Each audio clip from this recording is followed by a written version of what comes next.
একটা কাস্টমারের কাছে নতুন অবস্থায় গেলে বেসিক্যালি তার বিহেভিয়ারটাকে অ্যানালাইসিস করার জন্য দুইটা ভাগে ভাগ করা উচিত। যদি আসলে কাস্টমার ইন্টারেস্ট থাকে যে না, এই লোকটা আসছে, তার স্কিল যেটাই হোক আমি তাকে চান্স দিয়ে দেখি, তাকে কোটেশন ইন করে স্যাম্পল ডেভেলপমেন্টের সুযোগ আমি দিব। সে যদি পারে, তার যোগ্যতা, প্রোডাক্টের স্ট্যান্ড ধরে সে যদি বিজনেস নিয়ে ঢুকতে পারে, সেলস নিয়ে ঢুকতে পারে, আমার কোনো সমস্যা নেই। মানে he is very open to give a chance. তাহলে সে ইনকোয়ারি দেওয়া শুরু করবে, স্যাম্পল ট্রায়াল এবং বিজনেস ডেভেলপমেন্টের সুযোগ দেওয়া শুরু করবে। এটা ভেরি ক্লিয়ার যে এখানে আর কোনো ব্যারিয়ার নাই। এখন বাকি কথা হবে তার প্রোডাক্টের কোয়ালিটি, প্রাইসিং, সার্ভিস, সেই সব পারফরমেন্স নিয়ে। আর যদি কাস্টমার এমন হয় যে না, সে এই সুযোগটাই দিবে না বিজনেস ডেভেলপমেন্টের, সে এই চান্সটাই দিতে চায় না এবং সে এখানে একটা ব্যারিয়ার তৈরি করে রাখছে, এটা একটা সেলসম্যান বা মার্কেটিং পার্সনের জন্য খুবই ক্রিটিক্যাল একটা পয়েন্ট।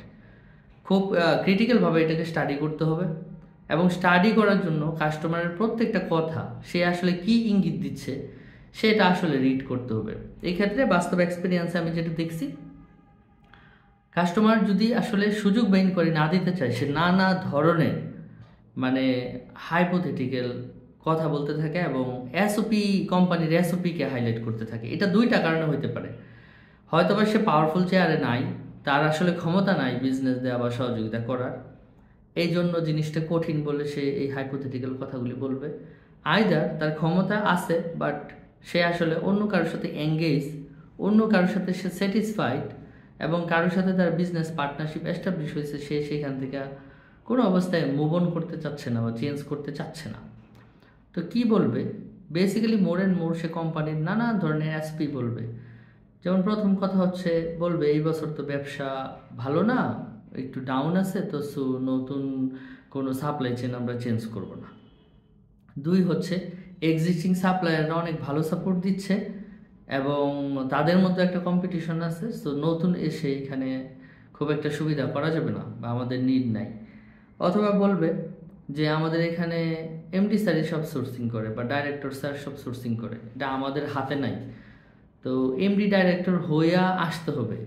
তো এমডি স্যারের নাম্বার দেন, ডাইরেক্টর স্যারের নাম্বার দেন, কন্ট্যাক্ট দেন, সেটা আবার দিবে না। মানে এটা একটা ব্যারিয়ার তৈরি করলো যে এমডি স্যার হয়ে আসতে হবে, হাইপোথেটিক্যাল এসওপি।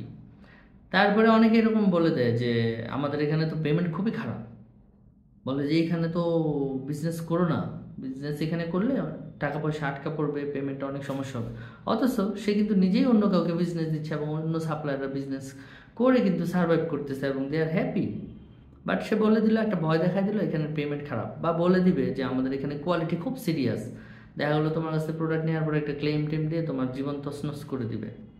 এই কথাগুলি 80-90% ক্ষেত্রেই আসলে সঠিক না। মানে একটা সেলসম্যান টেবিলের ওই প্রান্ত থেকে এটা শুনে সেটা বিলিভ করে সে চলে আসবে, এইটা আসলে একটা সেলসম্যানের কাজ হতে পারে না।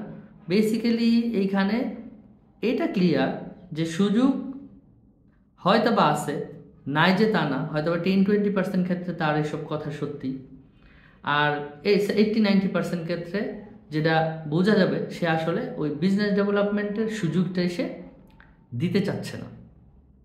তো এটা আন্ডারস্ট্যান্ড করে পরবর্তী স্টেপ কী হবে সেটা পরের বিষয়, বাট এটা একটা সিগন্যাল। যখন আসলে বিজনেস ডেভেলপমেন্টের সুযোগ না দিতে চায় তখন কাস্টমার নানান এসওপির কথা বলে, পেমেন্টের কথা বলে, বিজনেস কম সেটা বলে, আগের সাপ্লায়ারদের সে খুব হ্যাপি সেটা বলে, এবং নানান ধরনের পেমেন্ট ম্যানেজমেন্ট রিলেটেড নানান ঝামেলার কথা উপস্থাপন করে আর কি।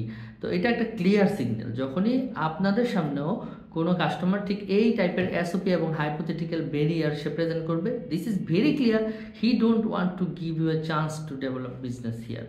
So you need to think differently.